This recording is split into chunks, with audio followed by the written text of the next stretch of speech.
ఇప్పుడే జీ5 app download చేయండి. చూడండి మీ ఫేవరెట్ టీవీ షోస్ ఎప్పుడైనా ఎక్కడైనా. నువ్వైనా మాట్లాడొదినా. ఏం కావాలో చెప్పు. శ్రీవల్లక్క కుముద ఎందుకు నాతో మాట్లాడట్లేదు?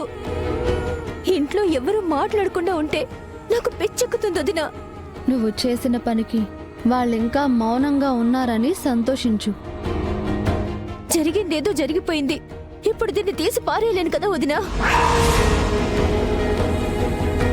అయినా ఎవరికీ చెప్పకుండా మెళ్ళో 3 ముళ్ళు వేయించుకున్నావు కదా, ఎవరితోనూ మాట్లాడకుండా ఉండలేవా?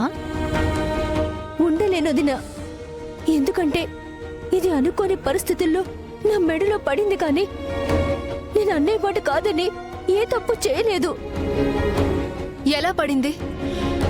నీ మెళ్ళో 3 ముళ్ళు వేసింది ఎవరు? మేం మాట్లాడకపోతే ఫీల్ అయ్యావు. ఇప్పుడు నువ్వెందుకు మాట్లాడట్లేదు? ఎలాగో ఇంట్లో తెలిసిపోయింది కదా, ఇంకా ఎందుకు దాచాలని చూస్తావు? ఆ పసుపు తాడు కట్టిందెవరో చెప్పే అమృత. నేను 2 చేతులు జోడించి అడిగినా చెప్పలేదు శివ.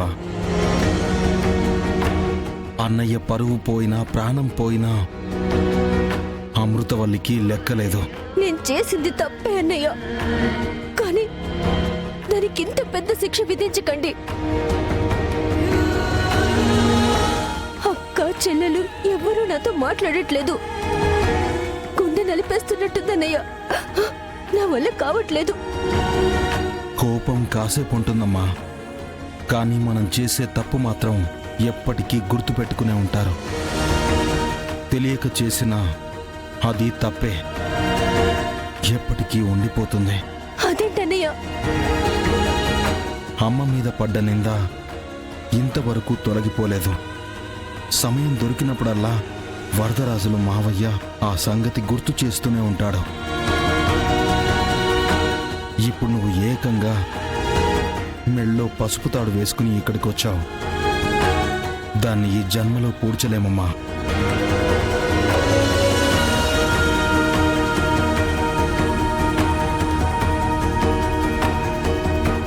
అదేంటన్నయ్య?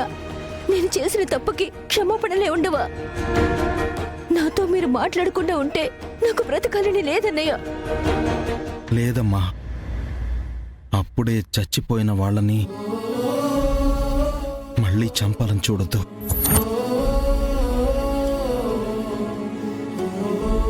మరి నన్నేం చేయమంటావన్నయ్య? జరిగిన తప్పుకి ఏదో ఒక పరిష్కారం ఉండాలి కదా. పరిష్కారం ఇక్కడ దొరకదమ్మా, అది పంచాయతీలోనే దొరుకుతుంది.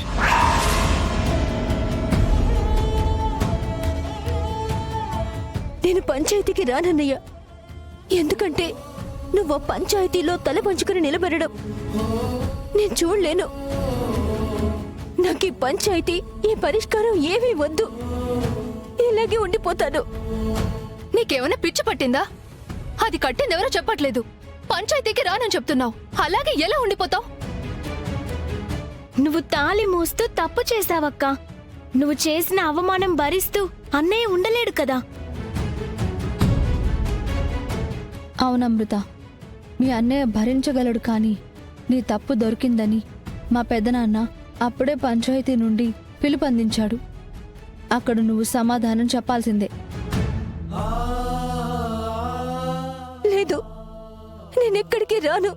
నీ అన్నయ్యగా కాదమ్మా, పంచాయతీ పెద్దగా అడుగుతున్నాను. నువ్వు పంచాయతీకి రావాలి. జీ5 యాప్ డౌన్లోడ్ చేసి అన్ని ఎపిసోడ్స్ పూర్తి ఉచితంగా చూడండి.